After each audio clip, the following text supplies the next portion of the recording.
السلام عليكم ورحمة الله وبركاته. كسر هذا برنامجيني تلسينتا أرضية قيبت السلابات. حديث عن داون قيبت قواد وحكا دحلي دونتا إسلا channel كان. إنت عن قدر قلنا برنامجك قيبت السلابات.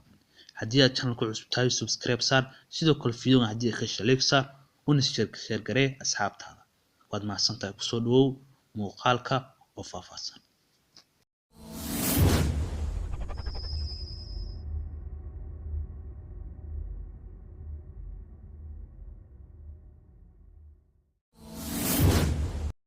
sidaan hore u sheedaawayaan maanta wax bilaabi doonaa barnaamijka imtixaan nooxa qaybtiisii labaad waxaan halka ku soo gudbin saddex qodob oo haddii aad samaysid ay imtixaanka ka gaaraysid meel aad u sareysa isla markaana aad noqonaysid arday ugu sareeya galaas qodobka koowaad kicida subaxii xilli hore haddii aad kacday xilligii subax hore aad tukatid salaada kabacdi aad soo qaatid buugaaga oo aad imtixaanka saas ku diyaarisid waa mid ugu wanaagsan oo imtixaanka lagu diyaarin karo وأنا حلقة أول نفسن وامتحانك لحفتين كرو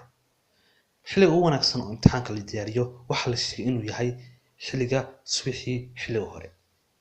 وأنا مد أول نفسن إن ديارس امتحانك صبيحي حلو هوري حدي أنا دياري كده صبيحي حلو هوري إن حد بلو إن ديارس صبيحي حلو هوري امتحانك تحسن حكاية سعيدين إن امتحانك أتكون است وهو امتحانك مركز ديارس إن أخذ أنت وفضل أما 10 فضل دب ودو 10 كو أدق سي أتهدو وفانتي قodobka labaad sixashada xil hore habeenkii oo mid aad u wanaagsan inaad seexatid habeenkii xil hore haddii aad diyaarisid imtixaanka waxa ku wanaagsan inaad imtixaanka diyaarisid habeenkii inta uu yahay xillig hore oo ka bacdina aad seexatid ka bacdina aad soo kacdid subaxii xil hore oo aad imtixaanka meesha ka soo gudid oo sii diyaarisid arday badan ayaa u qaba in imtixaanka marka la diyaarinayo in habeenkii dhan imtixaanka la diyaariyo laakiin si cilmi baaris samee ayaa lagu ogaaday in ay aad u xun tahay oo ay maskaxda u xun tahay diyaarinta habeenkii soo jeedka inta badan waxaa la sheegay in haddii ardayga uu saas sameeyo oo habeenkii dhan uu imtixaanka u soo jeedo inay ku imaanayso caqabad ah markii uu tago goobta imtixaanka inuu dareemo walwal iyo cabsi oo uu dhaho casharkii ama markii uu ka shaqeynay warqadda uu dhaho casharkani waan soo diyaariyay ee si ku garan waayay taasna waxa keenta in maskaxdu ay isku buuqdo oo aad wixii maanta dhinac casharo badan aad hal habeen is leedahay diyaari qodobka saddexaad ku diyaarinta imtixaanka meel degan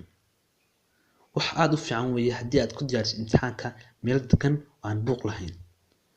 dad badan ama arday badan ayaa imtixaan ku diyaariyo meel buuq leh laakiin haddii aad ku diyaarisid imtixaanka meel buuq leh waxba ma fahmaysid sababtoo ah wax kaaga dhexgaliya wax diyaarinteeda buuqa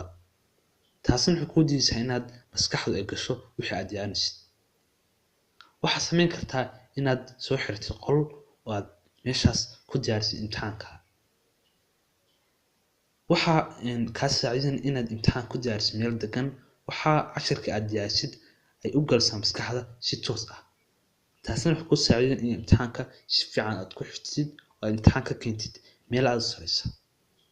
haddii aad jeceshahay inaad imtixaan ka keentid meel aad u sareysa samee oo ku dadaal inaad imtixaan ku diyaarisid meel aan buuq lahayn oo degan maanta barnaamijkeeni inta ayaa kusoo gabagabeynayaa waxaan idiin soo jeedinaya barnaamijkan anoo ah cabdirashiid maxamed cismaan intaan ku kulmano koonti dambe oo xiise leh wassalaamu calaykum waraxmatullaahi wabarakaatu